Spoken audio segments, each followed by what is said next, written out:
Welcome to the podcast. It's the best podcast in the world. This is going to end up on the show. I know it, motherfucker.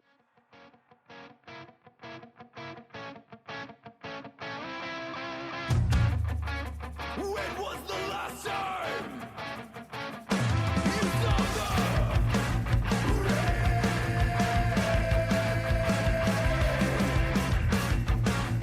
Ride on the bride and surrender the rain.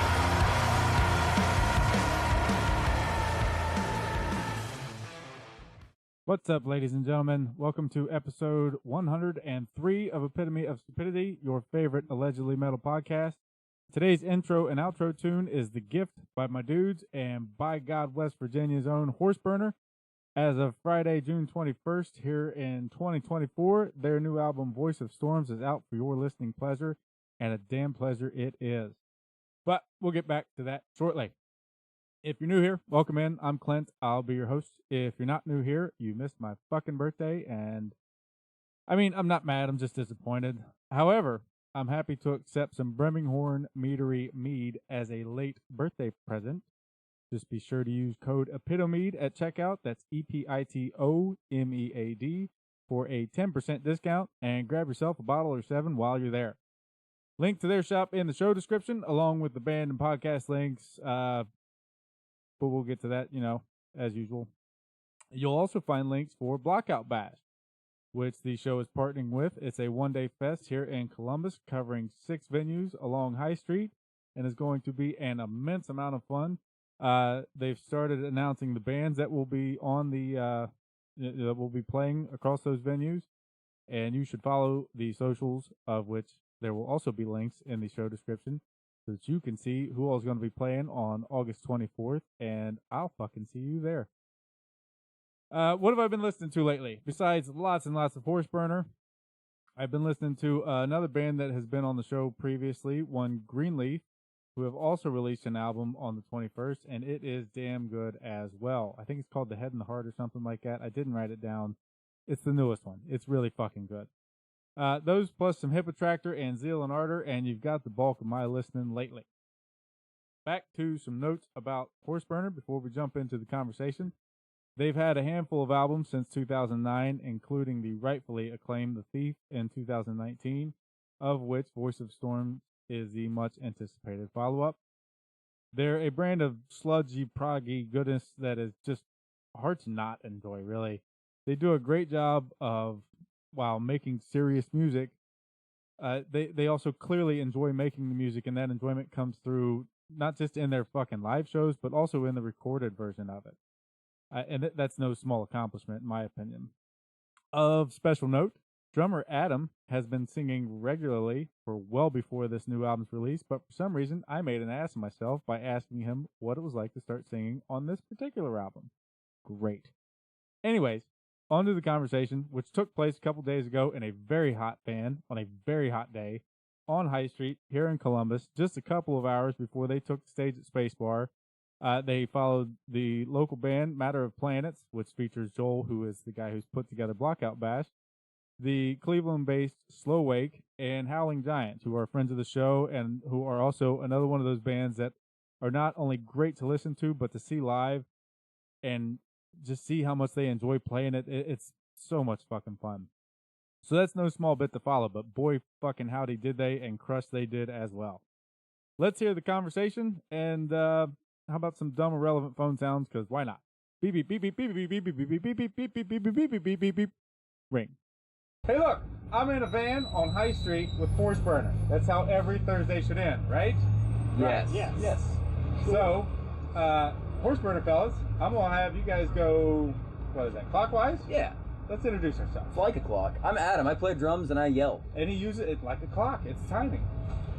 I'm Ryan. I play bass. I also yell, but not on stage. He's got Often. a hamburger. I'm Jack. I play guitar and I sing yell-ish. Sing yellish. Got it. I'm Matt, and I also play guitar, and I just had a hot dog. Hooray, hot dogs! That's the loudest car I've ever... That was a motorcycle. Hooray, motorcycle. She's trying to catch the motorcycle. Amazing. As she should. As she should. All right. This is the perfect podcast recording environment right now. There's a copyright strike. So far, everything's going just fine. Fellas, what are you listening to lately? Crap, I forget. I get the Dwight Yoakam. We listened to Dwight Yoakam pretty much the whole way we here. listen to Dwight Yoakam. Hell yeah, we listen to Dwight Yoakam. You can pull up my Spotify here. I know I'm evil. I've been listening to a lot of Gaslight Anthem and Dwight Yoakam. And Coheed and Cambria. I'll say I'm listening to the first 4 Coheed albums pretty well on repeat. The new record from Abrams is really good. It sure the fuck is. The new Huntsman is so good. It sure I was also going to say Abrams. That's what I was trying to think of. Mono just came out with a new one last week. Ooh. Excellent. I Love that don't band. I don't ever stop listening to Opeth. So that's the thing too. Okay. And I'm always listening to our friends in Howling Giant, which you play listening. Absolutely. Look at you plugging things like a pro. Plugging I the love it. show. And our Lord and Savior Jesus. I mean Geddy Lee in Rush. So Rush. I can't tell which time you had it right, but I'm sure you got it right eventually. They're both right. Why wouldn't they be? So, since the last time we talked, the venue we talked in has closed, and I have no idea what happened to the horse that was conveniently behind us for that conversation, if either one of you guys remember that. You guys have changed bass players. Vaguely. There was that amazing contribution to the Super Unknown Redux album that, what was that, Spoon Man that you guys did? It was. Mixed in somewhere in there was a global pandemic. Other than all that, I assume all things have been relatively normal. Whatever normal Everything's means. been great. Oh yeah, doing fantastic. Not a care in the world. Nothing's ever been wrong. Just fucking grand. So Voice of Storms, first album since The Thief in 2019, will be out by the time people are hearing this, and I'm gonna go ahead and confirm it was worth the fucking wait. It's been a lot of fun listening to it, getting ready for this. I've got like the kind of Cliff Notes PR thing about it, and were I better at doing this, I would have questions that lead you to answers, but I'm not. So I want you to tell me the Thank goodness for that. We're asking the questions here. give me the theme of the album. What's the central point there? Okay, I'm gonna do this as briefly as I can. This is a ramble welcome space. We've got a main character. Her name is Hala. She is sold into a child marriage. She does not enjoy this fact. She runs away, and she, through a series of drug-induced hallucinations and woodland creatures, realizes that she is actually the modern incarnation of the Greek goddess Diana, and comes back to wreak havoc on the men in her life and in the world that put her in that position to begin with. Boom. You know, Normal Tuesday. just a typical Thursday. You know. Yeah. I was reading that to myself and thought, oh man, another one of these, huh? Again. Oh my god. So, where did this idea come from? I don't remember, but since The Thief ended, it's the only real narrative thread that I had in my brain, and I just kind of like unraveled it as far as I could. Yeah, it was honestly like the only idea that I could get in my head. It was just stuck there. Okay. And so, does that mean you're doing the lyrics too there? For the most part. So as you're doing this, are you an imaginative person? Can you see all these things in your fucking head while you're thinking up the Greek goddess Diana and all the stuff that's going on around her? Absolutely. In my dreams, I'm playing director of a film, and so like every word in the lyric sheet corresponds in my mind to a camera shot. That's just kind of how I picture and how I envision as I'm writing. Okay. Which song is the most visually stunning? Maybe Palisades? That's what I was going to say. Just because of the I think of that chorus line. the setting of where that one takes place is up there, which is funny because that song's so frenetic and chaotic. And the other most visually striking in my own mind is Hidden Bridges, because it takes place in an interdimensional crossroads where you can see all realities concurrently. Okay. I think if we sit in this heat long enough, we'll probably find that. Oh, yeah. I'm already Yes. there, brother. Believe it or not, I'm the only one that plays D&D. Matt really likes his D&D books. I would have lost that bet. So, sonically, you guys definitely don't lose the proggy metal thing that you've had going previously, but some of the songs also feel like a little more epic almost, which I guess after the description there, that kind of fits the fucking bill, huh? The question I have here that I'm starting to realize is redundant was that intentional or just kind of a natural product of the writing process? I definitely feel like we just really leaned into like the more proggy side of our playing and like influence this time. Yeah. I know I certainly did. I think for this one, the overall concept, not necessarily the lyrics, but the overall like story arc came first before a lot of the songs did. So. Which is backwards from normal. Yeah. So, does that mean that you had like actual song structures lyrically, and then wrote around them musically? No, not at all. Actually, Not really. It was kind of more like we know what the mood of, say, whatever song wants to be before we start writing it, and then yeah, because we know where it's going in the story. Sure. Yeah, we kind of knew like where the pieces were on the board. Yes. And then we let the songs kind of form around where they needed to be moved. How? It took forever. I took a don't long recommend time. it. I do not Very long recommend time. writing songs that 1 out of 4 way. stars. I had the worst writer's block when it was actually time to put lyrics to paper. It took months of just racking my brain and hating myself before I got where I needed to be. And I need to give credit to my lovely wife, Jessica, because she is the person, she's very smart, and she actually unlocked the key that I needed to finish the story. She asked a couple of really important questions that led to the why, and I didn't have that. So if it wasn't for my wife, I probably wouldn't have finished the lyrics. She's really good to bounce ideas off of. She is. I think when we were coming up for the story for the thief, it was like the 3 of us just getting drunk in your basement and shooting ideas back and forth for that. I should have given Jess a co-producing credit on the last record. Probably. The if she's good at questions, does she want a job writing podcast outlines? Because I could use a hand. So Ryan, you kind of led off there with that last question, and my follow-up there is in relation to you. I don't know. What do you think about doing things with these guys? Well, it's a lot of fun, you know. Like it's cheesy and corny, but I was a fan for a long time beforehand. You know, I saw them. I think the first time maybe back in 2014 or 2015 or so. Okay.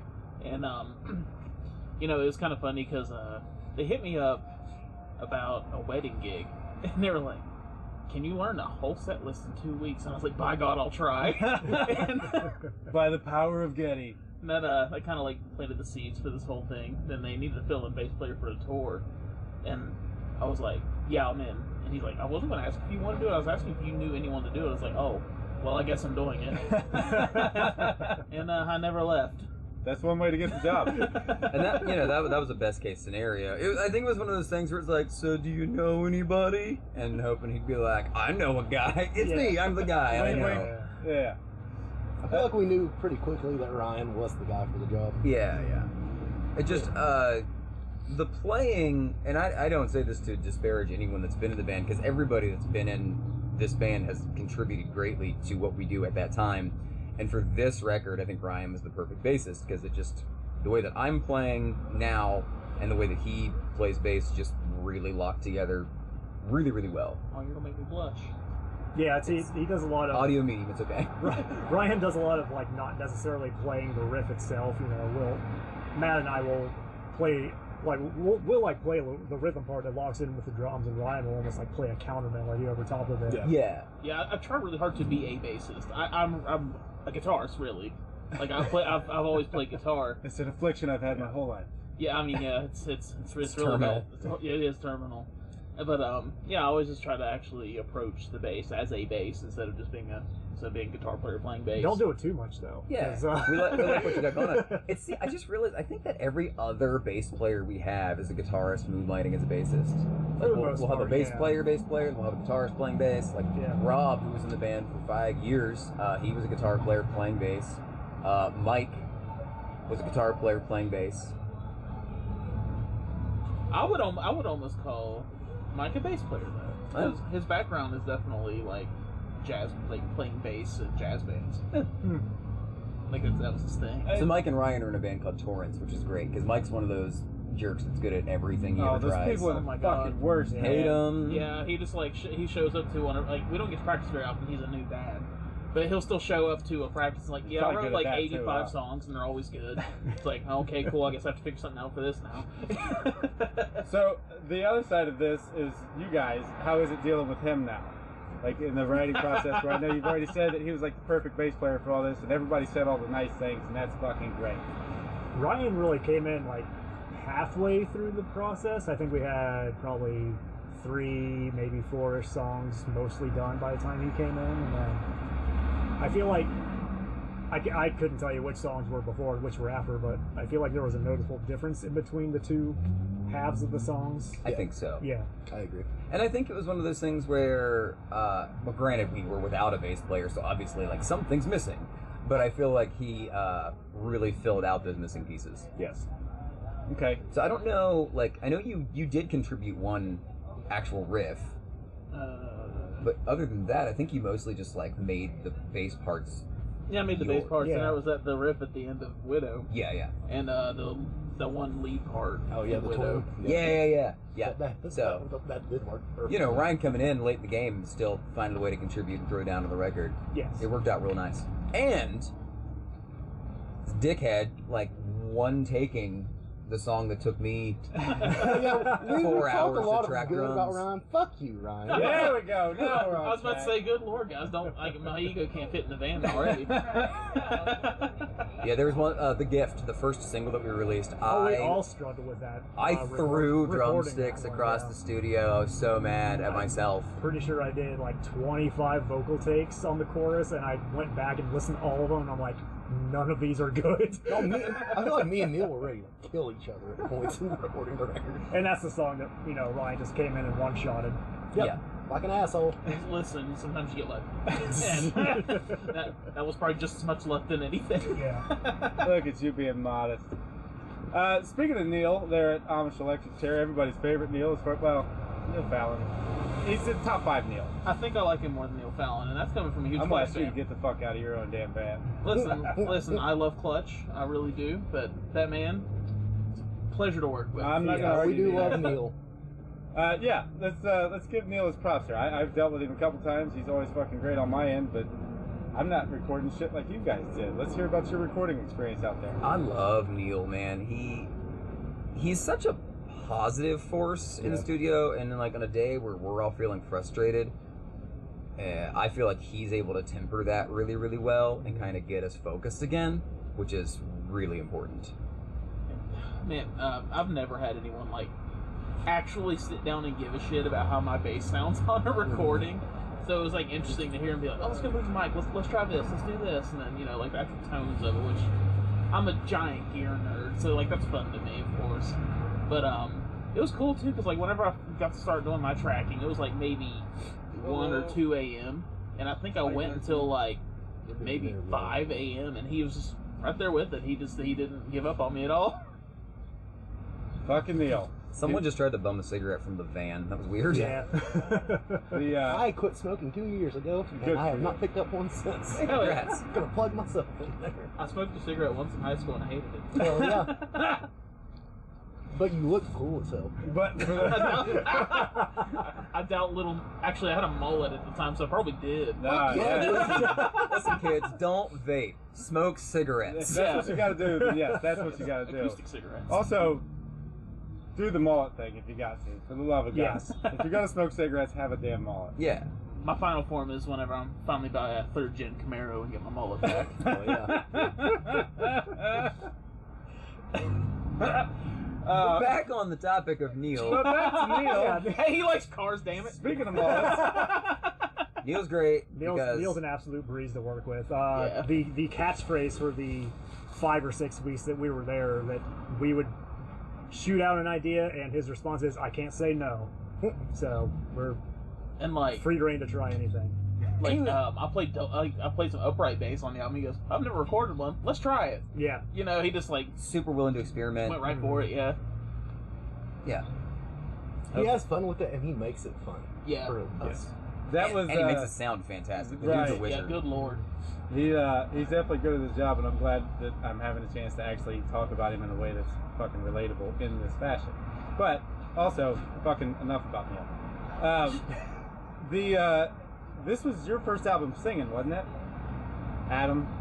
Nope. No, I've sang on everything. you sang on everything. I've done vocals on every release Not the lead vocals. God, Just no like one I've wants done that. homework for every show. Yeah.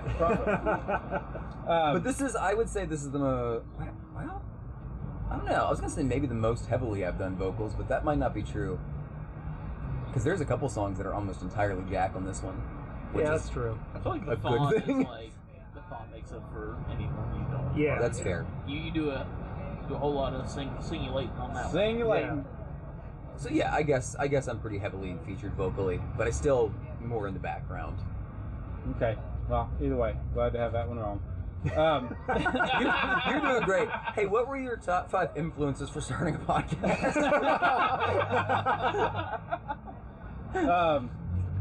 There's a Joe Rogan joke in here somewhere. I'm fucking sure. So how about songs like Palisade, where you come in full fucking animal to start that damn thing? Like every time I hear that song, all I can, like my mental image is animal playing the fucking drums. Hey, thanks, man. Thank you. Thank you. Yeah, the new record? We do. We're outside the venue in a van. Right Another now. passerby makes things more interesting. Yes. At least he just wasn't trying to get cigarettes. He wants to buy a record. I definitely started to go like, that's You don't? Oh, I'm sorry. What was the question? Well, Palisade. first of all, Ryan's good at face answering people along. Second of all, I did do it, but I started.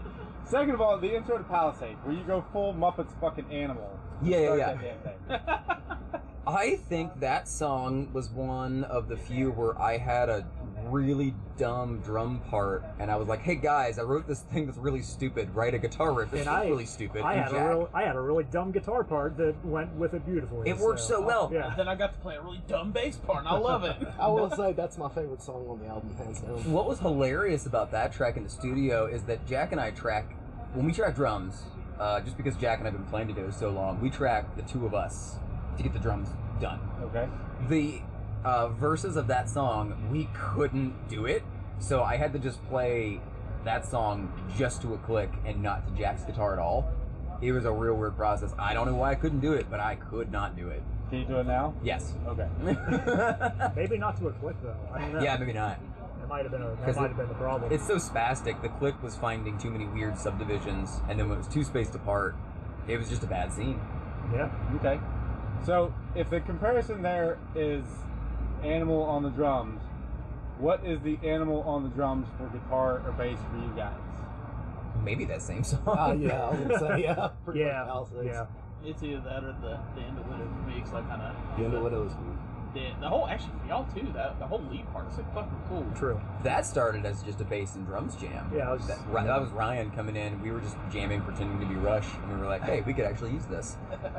Well, I've actually got a question specific to Widow here. I think it's around the 220 mark where the song drops out to that calm, and it feels like a straight up pulled from a fucking Clint Eastwood thing with the pretty guitar and the fucking horn in the background. Yes. Yeah, oh my God, I It gives love me that. fucking goosebumps just thinking about it. Thank It's you. so fucking good. Yeah, the French horn was played by our Adam and I's friend back from high school, Mark Zyla.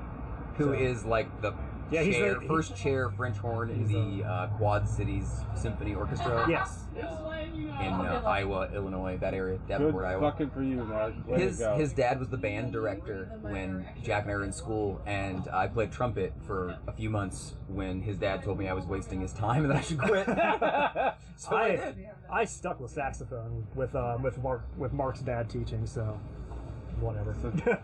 Take that, Adam. Mark played bass in one of my absolute favorite bands as a kid, In Search of History. They practiced up the street from my house, and I would go like watch their practices like an annoying Yeah. brat. It was- But it was cool getting Mark to play on a couple tracks on the record. He actually recorded his parts remotely and then like emailed them to us to Very modern. mix in that way. Yeah. So how that song's like fucking 9 minutes long. We've Yeah. referenced certain parts of it. I've certainly referenced my own. How's piecing that fucking thing go? Honestly, not that bad. Yeah, that one, for some reason, that one came together Yeah. more easily than Pretty a lot of quickly, the other yeah. songs. Oh, that one just, it feels, it goes in movements. That's exactly what I was about to like, say. Yeah, it feels, it was just easy to like string that together. I think it was one of those things where I had a bunch of riffs that sounded like they could be part of the same song altogether, and I just kind of needed to get everybody into the same room and was like, okay, let's figure this. Put the Let's glue on put it. these puzzle pieces together. Sure. And then tonally, it fit the climax of the story really well.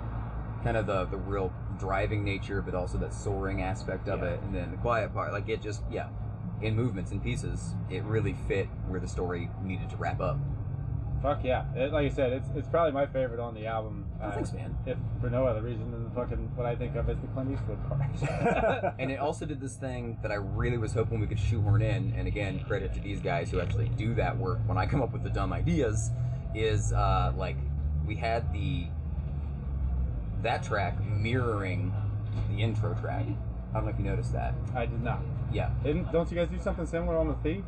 Similar but different. Okay.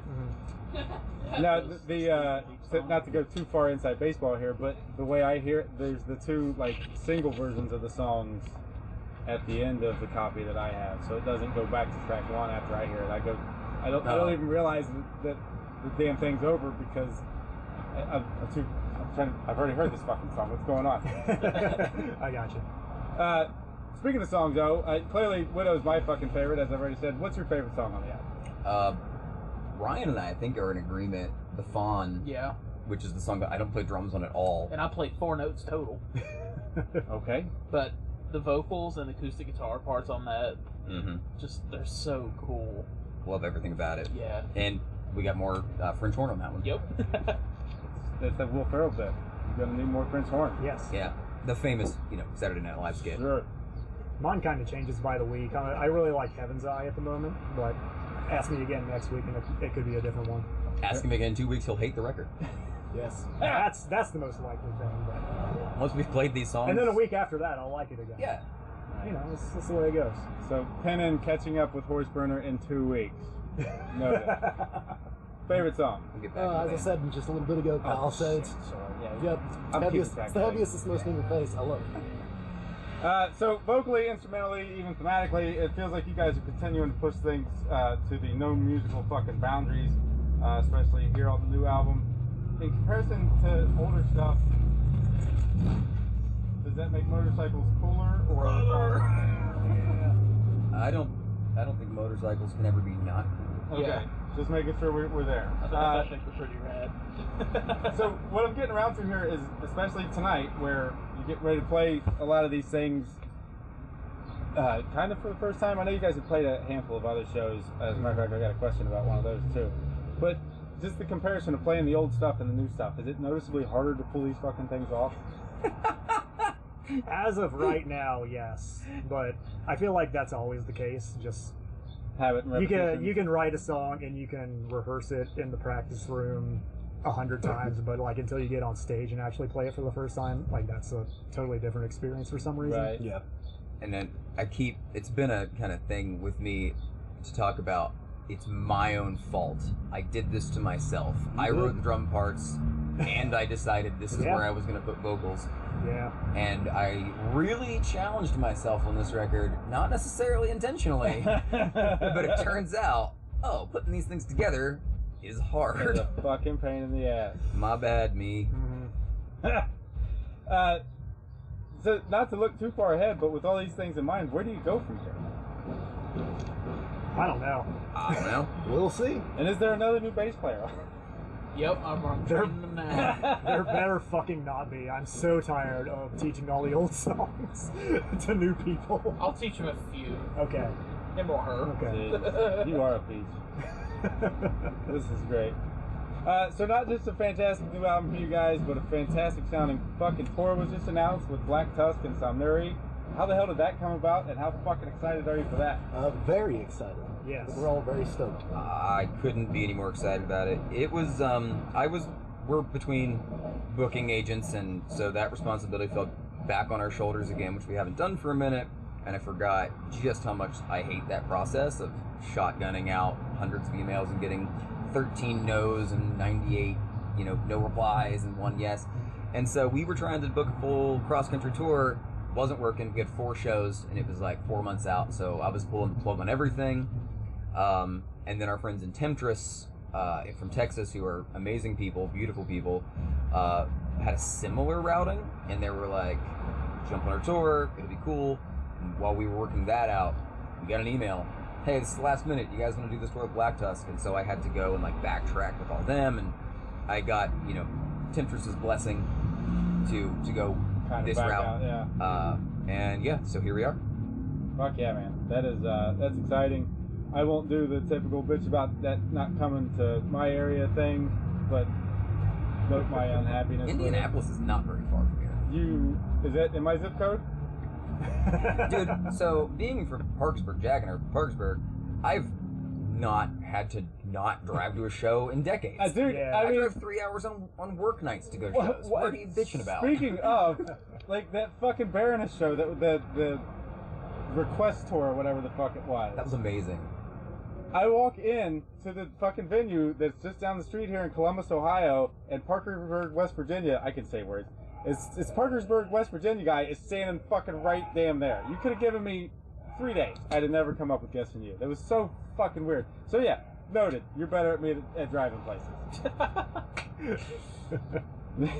If we want to see shows, I think Columbus is the closest place that any of them Yes. ever come to. Yes. So Yeah, absolutely. we end up coming here a lot. Shit, I gotta drive to Pittsburgh. That's like 45 minutes. That is not just 45 minutes. That's an hour and 20. I'm gonna do Pittsburgh for the Russian Circles thing in Nice. September. I've got to get them off my fucking bucket list. Dude, you've never seen them? I have not. They are absolutely Yeah, they're incredible. They're playing like a fucking wedding hall or something in Pittsburgh too. Awesome. Buy extra earbuds for that. Send me some deets on that. I'm not gonna go. I will. So you guys have also recently announced not recently necessarily, but that's how I'm going to shoehorn this in. The Blues Funeral pairing. It's weird how I'm more fucking tongue-tied when I'm sober. I'm fucking We can fix that. tongue-tied or sober, because one of those things isn't fucking solvable. Blues Funeral. How did that come about? How's it going? What do you expect from it? Other things that are relevant. Tell me. So, Jad runs Blues Funeral, who we met in person for the first time 2 summers ago in Austin for Ripple Fest, Texas. Yeah. And yeah, we just got to talking, and he was interested in signing us for, at that time, Magnetic Eye, which he also works with, but Blues Funeral, that's kind of like his own project that he has going. Let's see here. I mentioned at the start there, there's been a lot of things that have changed since the last time you guys were on the show. So if that's 2019 and it's now 2024, how has like the music scene changed in your opinion? From you guys' standpoint, obviously. I mean, from our perspective of a band going on tour and stuff like that, that has gotten a lot harder. It's gotten a lot more expensive. Yes. Because of bands that people know about, they needed to get back out to make money. So venues are booked up even further in advance than they used to be. It's just as far as being a working band, it did get a lot more difficult. And it doesn't seem like anything's getting cheaper or anything like that either. No, man. And the crowds are kind of getting smaller in some places too. So that's kind of a double whammy with the whole thing. Yeah. Okay. Yeah. That doesn't seem optimal is the word I want to say. Yeah. So another show that you guys have recently played was the Holler Knocker, if I've got that right. Yes. For those of us who don't know, what the hell is a Holler Knocker, and how do you respond when offered to play it? Is that a yes, we'll do it, don't hurt me type of situation, or? It's kind of like a party at our friend Lou's house, who plays in Driftmouth, and he lives out in the middle of nowhere outside of Athens. It was a great time. It was amazing. Yeah, we had a great night. I'll never say no to that again. Yeah, that was a blast. Barbecue, and I had a lot of barbecue that night, and I'm still kind of thinking about it. Have you had some barbecue? And it was just great vibes. It was good food, good people, good beer. And then Lou's got a new band called Liberty Furnace, who just kick butt. They're fantastic. They slowed. All right. Coming to the end here before we start doing dumb things and go enjoying the music. How much attention do you guys pay to your streaming numbers? Probably not enough. Yeah. Right, yeah. We should probably work on that. I think ignorance is bliss when it comes to that. Yeah. We just, label kind of gives us an update on like Bandcamp numbers and payouts and stuff like that. As far as Spotify goes, I'll check every once in a while to be like, oh, how many does this song have? Oh, let's not look at that again. 12, all right. Double digits. Woo! Yeah. We did it, everybody. High five. Hey, not about streaming numbers necessarily, but perhaps because now this counts. That Super Unknown compilation you're talking about. Okay, yeah. That record made the Billboard charts. Did it? Yeah. So we, of course, are taking credit for that Full happening. credit. Fuck yeah. It's Full credit all goes to us. But now we are Billboard charting various artists. So we're up on our feet a little bit. 2 hot dogs a piece now. Damn right. Maybe even with some chili cheese. Oh man. Hey, it's West Virginia Day, and we're in Ohio. But we love Ben and we love Spacebar, so we're happy to be here. So some West Virginia dogs would go down pretty smooth right now. Some West Virginia slaw dogs. That's what life's about. West Maybe. Virginia Slaw Dogs is a sentence I definitely expected to hear today. How did that? Let's talk about that, and then we'll do the goofy shit here. How did the Super Unknown thing come about? How did you guys end up on Spoon Man? Jad emailed us, said, hey, we're doing this thing. We have Spoon Man open. Y'all want it? And we said yes. Yeah. By the time we got contacted, all the other songs were basically spoken for. So, I think it was either Spoon Man or I don't remember which is the other one. But we picked Spoon Man Yeah. and had a lot of fun with it. Yeah. It's like, I think I can come up with a fun arrangement of that. So, let's do it. It's fucking Spoon Man. Hell yeah. Exactly. Okay, we'll do the quick, allegedly rapid fire session here. We'll go round robin the same way we've done the names. Coffee or tea? Coffee. Why are you laughing, Ryan? Huh? It's your turn. Oh, me? Coffee. Tea. Coffee. How many iced coffees do you have on the way here there, Adam? I have only had 1 Frappuccino today and 2 cups of black coffee this morning. I gotta up my numbers. Boy, I was expecting double digits there, too. I actually slowed down on the coffee consumption. You wouldn't know it because of my internet presence. But I was having heart issues, so I thought maybe it was caffeine related. Not the animal drum thing? No. Can't be that. Or just out of shape, who knows? Yeah. What's something you could eat for a week straight? Pizza. Tacos. West Virginia slaw dogs. Oh, motherfucker brought it back. I love it. Shitty Chinese food. That's right. Yeah. It's that's it. Nope, I'm not doing that joke. We're gonna leave that. If you could ask one animal one question, what's the animal? What's the question? Hey, zebra, what the hell? I like it. I don't know. I think I would ask my cat specifically why she screams at me so hard when I come home. She has no idea 'cause she's deaf. So I wouldn't be able to talk to her anyway, so never mind. Waste the question. Cat sign language. Oh, yes, of course. That exists. I'm feigning cat CSL. sign. Audio medium, man. I'm also gonna say my dog said I would ask him if he loves Daddy as much as Daddy loves him. There you That's go. adorable. That's fucking. I would go to the ocean and find a seal and ask him, how did you write Kiss from a Rose? That's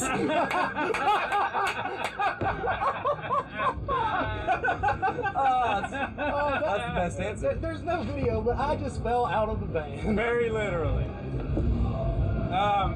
Candy corn, yay or nay? Nay. Out of the bus. Yeah, I'm indifferent. I'm not really a fan. It's alright, though. If it's there, I might pick at it. Hell yeah, candy corn. All right. I like it. There Yeah. we go. Yeah. There we go. Wax. It doesn't taste like anything. Shut up. Fucking delicious. You've burnt your taste buds off of coffee. That's fair. Can you do that with iced coffee? Is that Freezer burn. If anybody could. Who's the best in the room at keeping secrets? I gotta lean forward to the mic. Who's the best in the room at keeping secrets? I know who's not.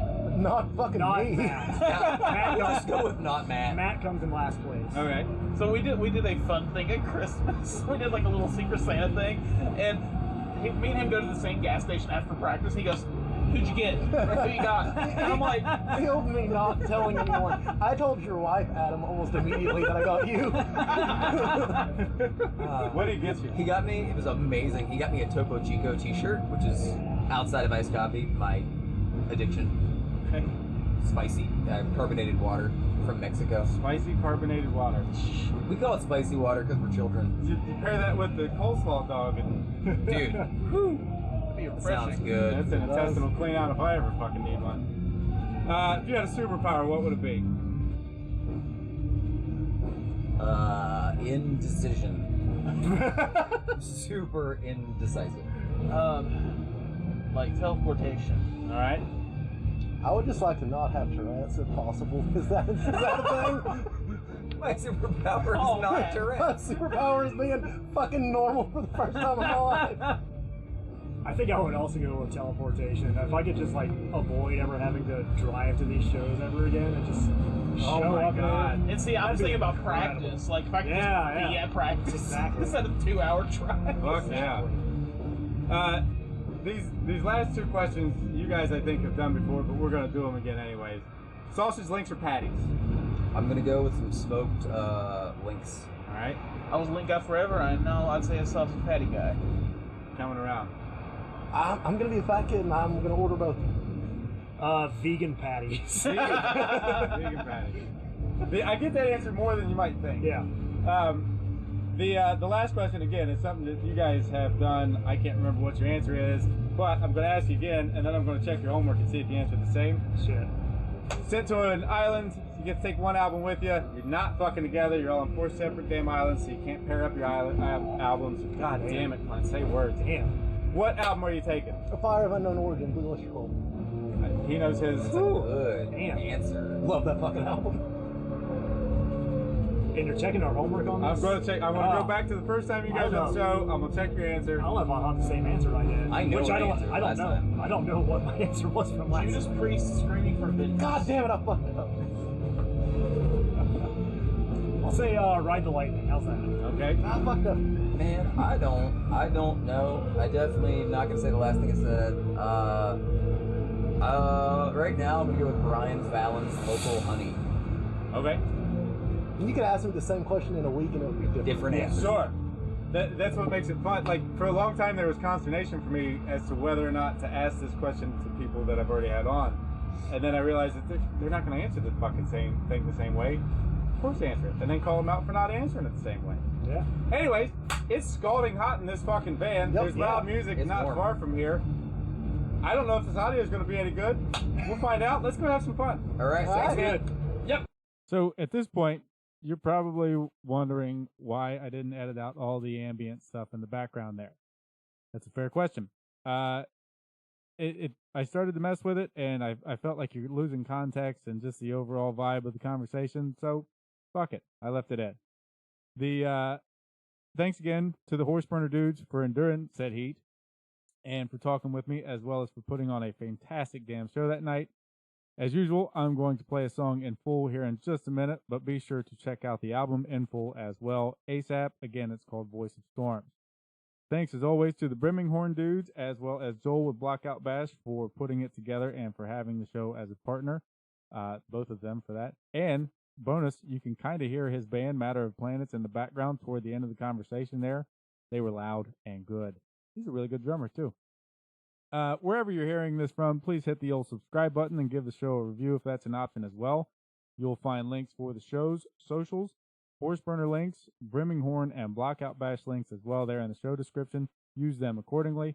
Now, enough from me and more from Horseburner, please, and thank you. Ready, set, let's play the gift. Go.